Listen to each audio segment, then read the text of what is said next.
Hey, everybody. Thanks for joining us on Stay Connected. Once again, my name is George Klippel with LiveView, and today I'm really excited to bring somebody on the show from the South Florida Water Management District, and his name is Gabe Margasak. And he's going to be talking to us today a lot about what they do down there and how they use LiveView. And it's a really interesting story. I'm excited to share it with you. So let's get started. Gabe, thanks so much for being on the show.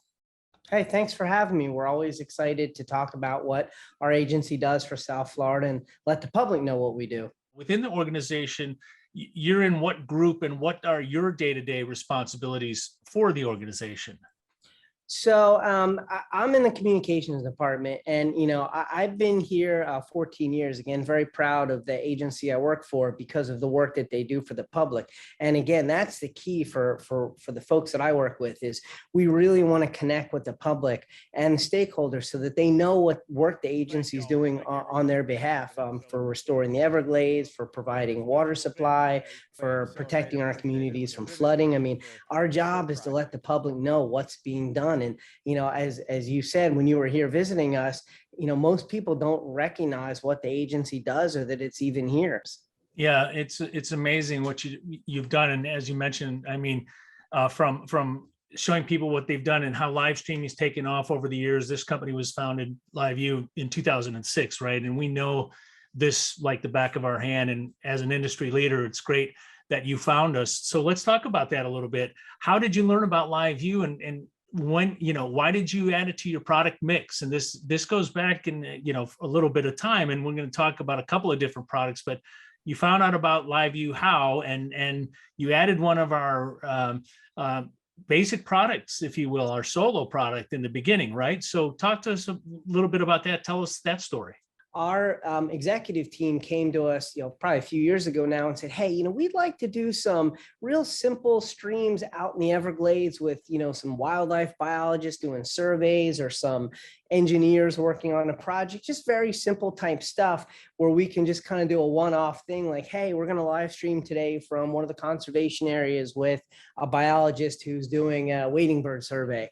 That was sort of the impetus of it. And, we kind of did some research, and the solo device seemed like a good fit for us because it was, relatively simple to use. It didn't require a big investment, and it met the criteria that we needed to do. And again, being conscious of taxpayer dollars and investing things wisely, we thought that piece of equipment fulfilled the needs that we were being asked to do, and it did.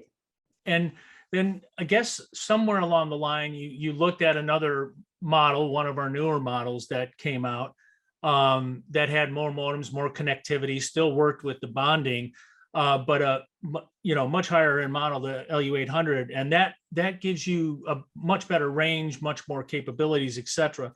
What was the main reason you looked to go from the more starter level, let's call it, to the more higher end model? What was some of the cause or the impetus for that? What kind of drove you in that direction?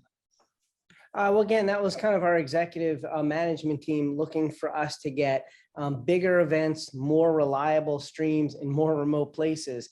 And so again, they kind of set us out to do some research in finding a piece of equipment that would allow us to have far more reliable and more robust streams out in the middle of nowhere in the Everglades. But not only just having streams, but being able to send photos and videos back to headquarters in a timely fashion was something that was a lot more robust than just a single hotspot sitting in a truck somewhere. And you were able to take the new unit you got, the LU800, and integrate it into your truck somehow. Is that right? Because you have, not only do you have the facilities inside your location in your building, but you've developed or created a remote truck almost, if I'm, Yep. Yeah, that's the right term, right? A remote truck that can kind of go anywhere, right? And that's what you use mostly when you're doing these events, like out in the middle of the Everglades, right? We got the LU800 unit, and we actually just, again, we don't spend a lot of money on fancy contractors. So we just did it ourselves, and we wired the LiveView in there permanently in our field station, attached the antennas on top, and we wired it inside so that we can plug all the cameras in the back of the truck. and they are permanently attached to the live view, which is permanently attached to the TV switcher. So when we go to events, we just click in and we're good to go. But having that kind of connectivity where you have a lot more confidence that your stream is not going to go down because of some kind of fluctuation, that's a big thing. It also fits perfectly in the truck. I mean, we were able to mount it pretty easily.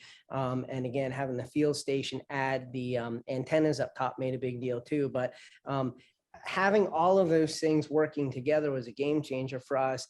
And it connects straight into your switcher as well, right? You can send your feed directly into your switcher because you're doing the switching sometimes right there in the field. Is that right? Yeah, so with the solo unit we had, it was basically just camera to solo, and we didn't do any production. With this new unit, we kind of told them, hey, we can kind of up our game a little bit. So we have a Roland VR50 TV switcher. So we usually run 1 to 2, sometimes 3 cameras running into the back of the truck. Those go into our TV switcher, and we'll live produce events. We'll have, pre-roll, we'll have lower thirds. Sometimes they'll have us playing the national anthem if it's a government type event, and we live produce all that. And as we're live producing it, we're kicking it right back out through the live view and onto Vimeo, which is actually doing our streaming, and we send that out to YouTube or Facebook or wherever they want it sent out that week. So we're actually live producing the entire event as if it were like a TV production. Well, Gabe, I want to thank you again for being on Stay Connected. Really appreciate you taking the time. And for all of you watching, thank you for tuning in to Stay Connected. And I'll see you next time. Take care. Thank you. Thank you for having me.